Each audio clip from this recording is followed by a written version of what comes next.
Hello everyone, my name is Sonali Chopra. Welcome back to another episode of Around the World. At present, climate change is not just an environmental crisis. It has become the new battleground of global politics, where the fight for resources and power struggles are intensifying. Indeed, global climate change has become a major geopolitical issue, presenting countries around the world with the challenge of balancing carbon emissions reduction, environmental protection, and economic development. This issue transcends national borders, requiring international cooperation and strong policies for resolution.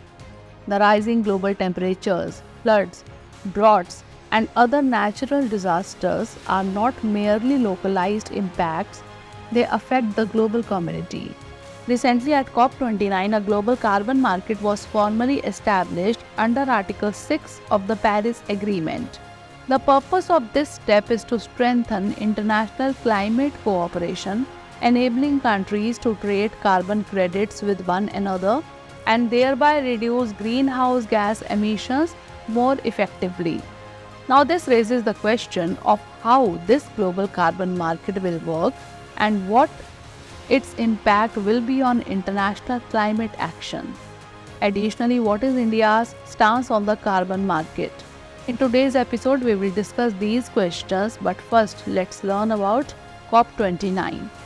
COP29, or the 29th Conference of the Parties, will be held this year in Baku, Azerbaijan from 11th to 22nd November. This conference is an annual event under the United Nations Framework Convention on Climate Change, where countries worldwide discuss climate change and take steps to address it. Given Azerbaijan's capacity for hosting and its experience in organizing international events, Baku Stadium has been chosen as the venue for this year's conference. The main objective of COP29 is to advance the goals of the Paris Agreement and encourage countries to set new targets for reducing carbon emissions. The conference will focus on strategies for clean energy, circular economy, and emission reductions. Additionally, there will be an emphasis on technological innovation, financial resources, and participation from youth and local communities.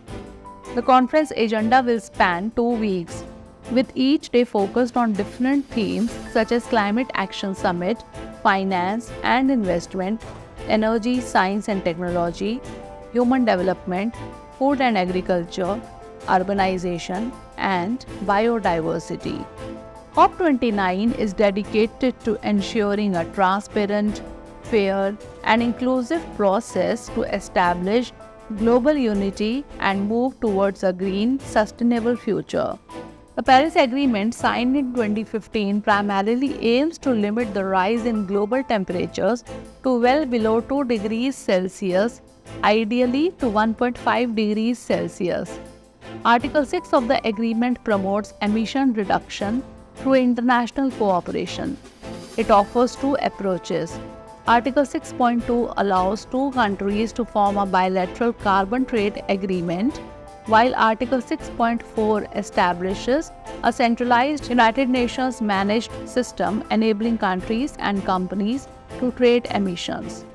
The establishment of a global carbon market will impact economic and political dynamics.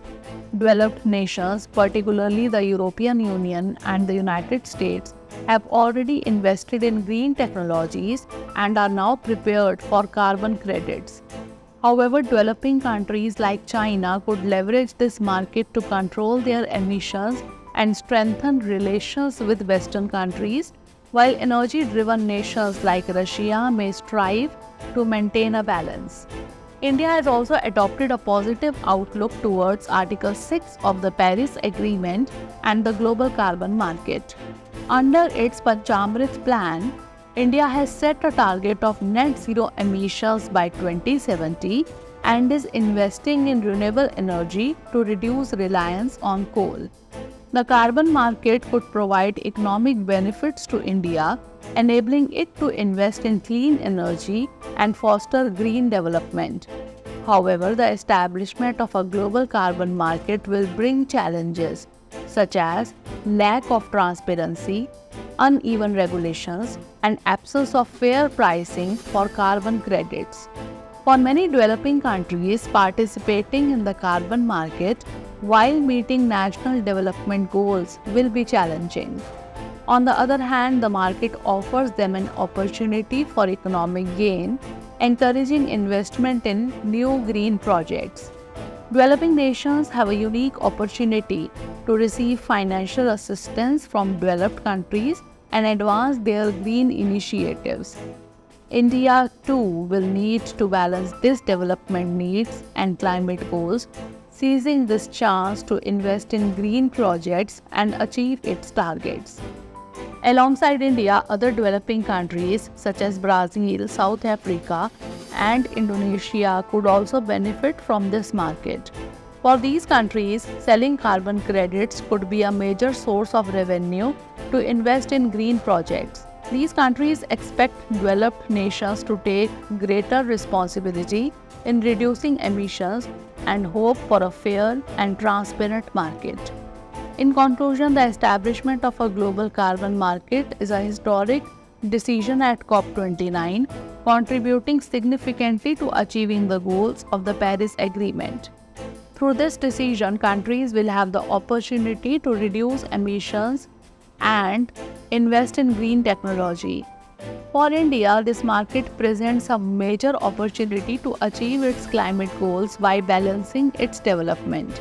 Considering the impact of this market on global politics, it would not be wrong to say that in the future, we may witness a new dimension in international relations over climate-related issues.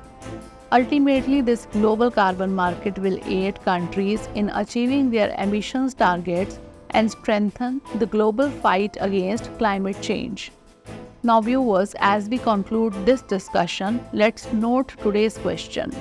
What kind of changes can we expect in international geopolitics with the establishment of the global carbon market?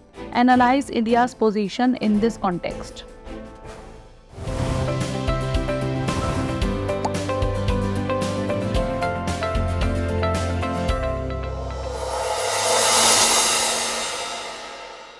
For more informative content, like, share and subscribe, and do not forget to press the bell icon to get the notifications.